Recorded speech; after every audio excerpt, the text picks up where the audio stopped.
National Drug Law Enforcement Agency has filed a forfeiture suit against Proxy Night Club, Victoria Island, Lagos, owned by socialite Mike Nwogu, popularly known as Pretty Mike. The agency said the move followed the raid on the club over the weekend, where operatives arrested more than 100 people during an alleged drug party. NDLEA operatives reportedly monitored the club for 4 hours before storming the premises.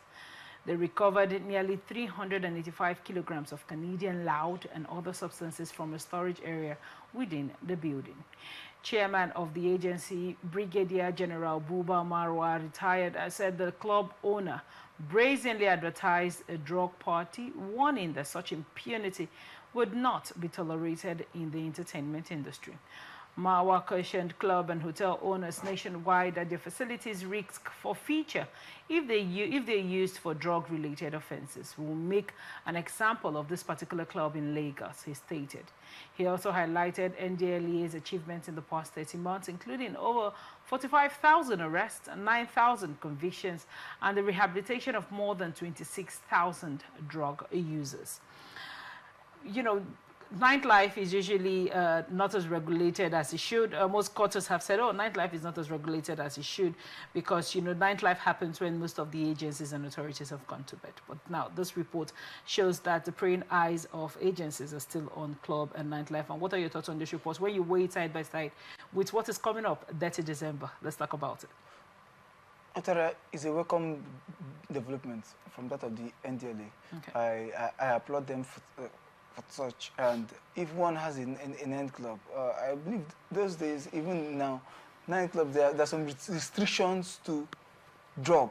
They give restrictions to drug. You don't take drugs within that environment.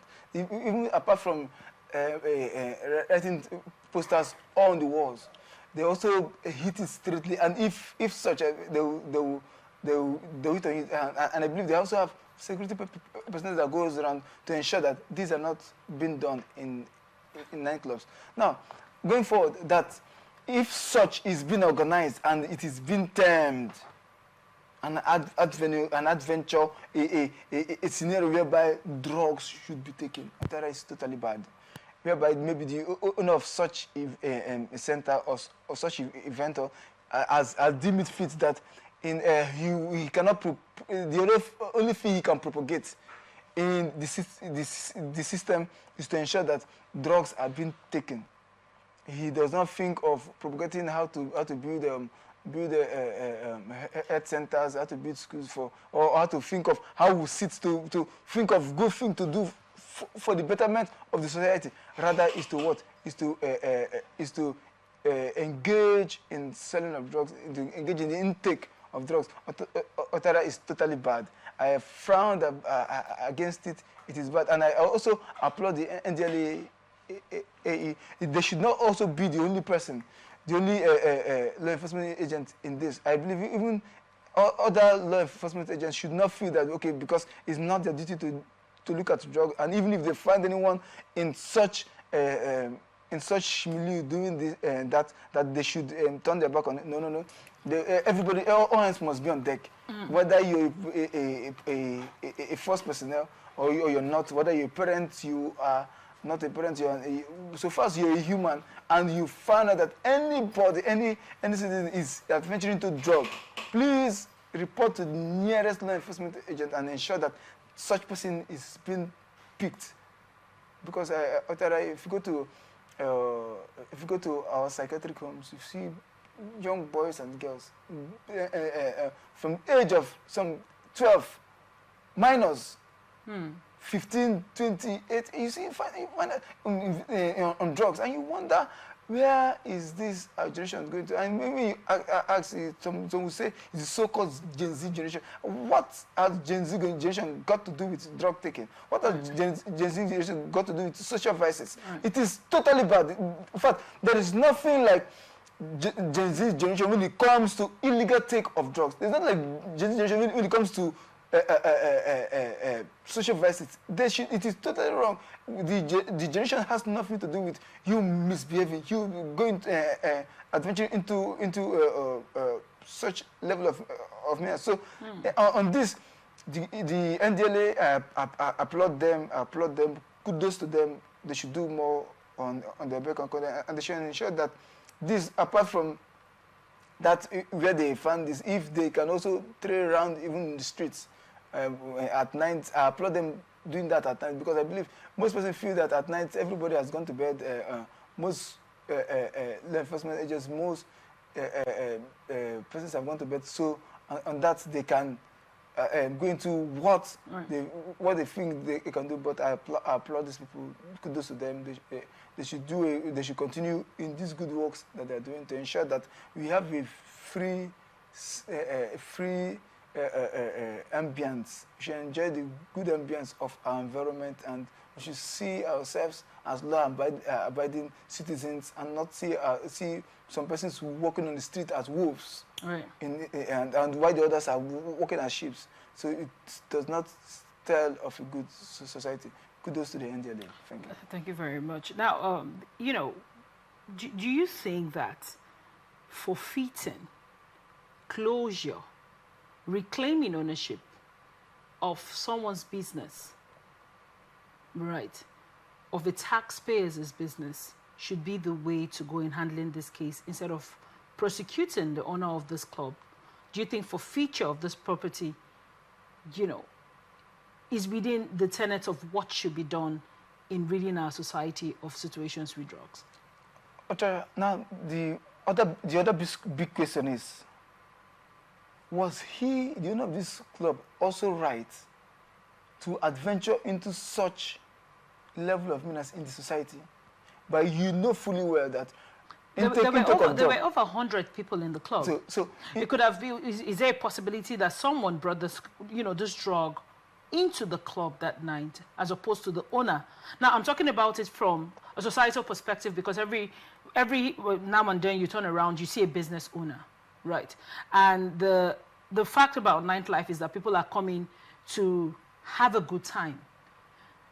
People can have a good time with alcohol. There's still a restriction on alcohol intake. I mean, you're not supposed to be intoxicated to drive.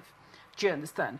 There's this clear sign of warning for, you know, smokers are liable to die young on the tobacco pack, right? We have all of this telling you that this is the way. But nightlife and entertainment is a thing that is celebrated all over the world. Everybody wants to, most people want to go out at night, sit down with their friends, have a nice time after a hard day, you know, of work. Is there a possibility that when someone sets up a business, Proxy is not a new business, it's been in Lagos for a while, you know, the total forfeiture of the entire business, because that drug was found in that business, is the best way to go about it for the future of nightlife?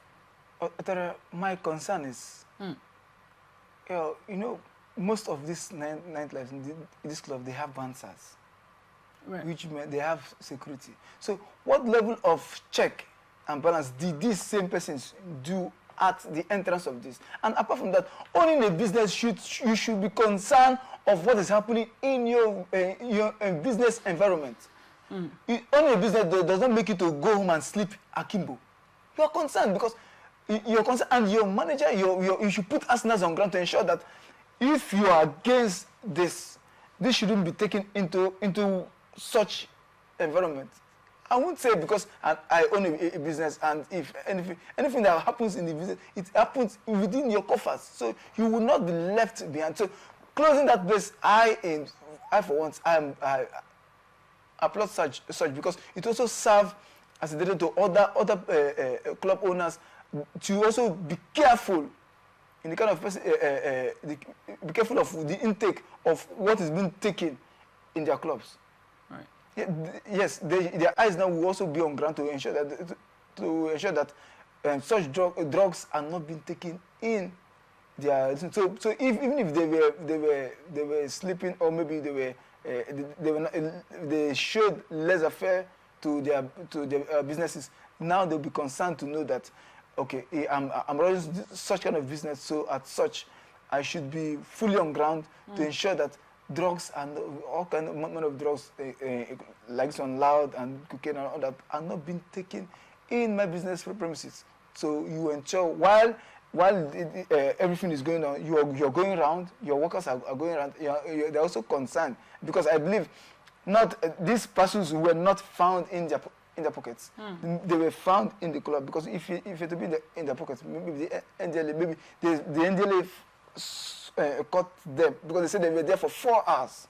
So 4 hours, not 4 minutes. 4 hours is enough to know what is happening there, and maybe they were not there with their uniform, so they were there maybe as customers that came and they were observing, unknown to them that they felt that they are all customers, not knowing that this person, they have a preview knowledge of what is going on there, and they caught them, they act, and that's why they were apprehended. So shutting down the place is a way forward, it's a welcome development. So other business owners also learn from this and know that they should be on ground, their eyes should be on deck to ensure that such things do not, whether in the daytime, at night, midnight, whatever the time, the time is not important, but the concern is that drugs intake, harmful drugs intake shouldn't be found within firm premises. Thank you.